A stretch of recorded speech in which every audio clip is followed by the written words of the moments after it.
देखिए हमारे जगमोहन सिंह जी, मैं उनसे गुजारिश करता हूं कि ये हमारे यूसीसी की लड़ाई में भी बहुत तरीके के साथ है।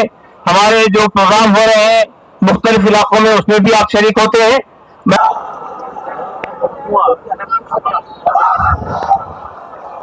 वाहिगुरु जी का खालसा, वाहिगुरु जी की फतेह। बिस्मिल्लाहिर्रहमानिर्रहीम। मंच पर मुस्लिम जगत के धार्मिक और सियासी आगू साहिबान और पूरे हिंदुस्तान से आए हुए मुस्लिम भाइयों,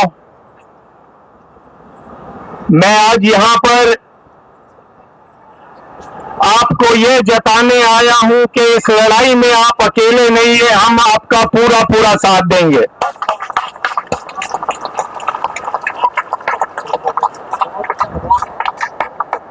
हिंदुस्तान की सरकार कोई भी हो, उसकी हमेशा ये कोशिश रही है कि मुसलमानों को, सिखों को, ईसाइयों को, सबको अकलियतों के रूप में वो इकट्ठा कर अलग अलग करके तो अपनी लड़ाई जो लड़े। आज आपकी ताकत को देखते हुए एक और बड़े महाज की आज आप नींव रख रहे हैं कि हम अकलियत नहीं है, हम मेजॉरिटी है। और ये तब मुमकिन हो सकता है जब हमारी लड़ाई आपकी हो और आपकी लड़ाई हमारी हो। ये तब हो सकता है जब वक्फ बोर्ड की जमीनें अगर बिहार में उठाई जाती है या कोई धक्का किया जाता है या यूपी में किया जाता है, तो पंजाब में से मुसलमान और सिख भाई वहां जाकर लड़ाई लड़े और अपने जो है उनको बताएं कि ये हम बर्दाश्त नहीं करेंगे। और मैं आपको ये बताना चाहता हूं, ये फितरत में है। बिहार में पटना साहिब हमारी वो मुकद्दस जगह है जहां पर 10वें गुरु गोविंद सिंह जी ने जन्म लिया था, प्रकाश हुआ था उनका। वहां की जमीनें भी डिस्ट्रिक्ट जज के अधीन है। आधी से ज्यादा जमीनें 1956 से लेकर आज तक छीन ली गई हैं। इसी तरह नांदेड़ में आधे से ज्यादा नांदेड़ शहर हमको निजाम हैदराबाद में महाराजा रंजीत सिंह के काम से खुश होकर तखत हजूर साहब को वो जमीन दी थी। उस नांदेड़ शहर की आधा से ज्यादा जमीन जो है महाराष्ट्र की सरकार ने कब्जा किया हुआ है। पिछले 12 सालों से चुनाव नहीं होने दे रहे हैं और उनका पूरा मंसूबा है कि हमने जो है उस कमेटी के ऊपर अपनी जो है हुकूमत चलानी है। तो मेरा आपसे यही कहना है कि वक्फ बोर्ड की जमीन गरीब की जमीन है। वक्फ बोर्ड की जमीन धार्मिक बंदे की जमीन है जिसने दसवंध दिया, कहा भी चलो मेरे दादा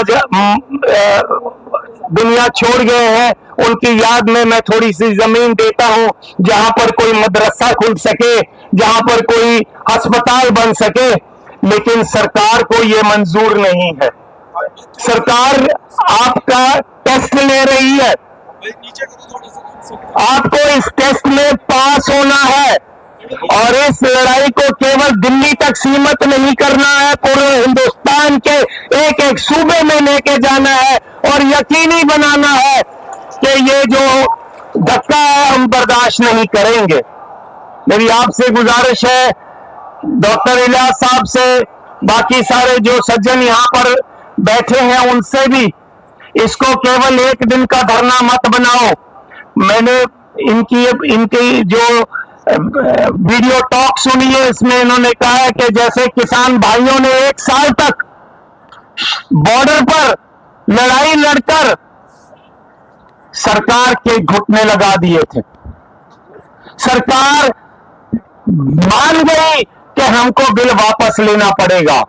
तो अगर वक्फ बोर्ड की जमीनों को बचाना है तो आप भी इस लंबी लड़ाई के लिए तैयार रहे और हम आपका पूरा पूरा साथ देंगे। और उसके लिए अगर हमें जंतर मंतर पर भी 1 साल बैठना क्यों ना पड़ जाए, हम आपका पूरा साथ देंगे।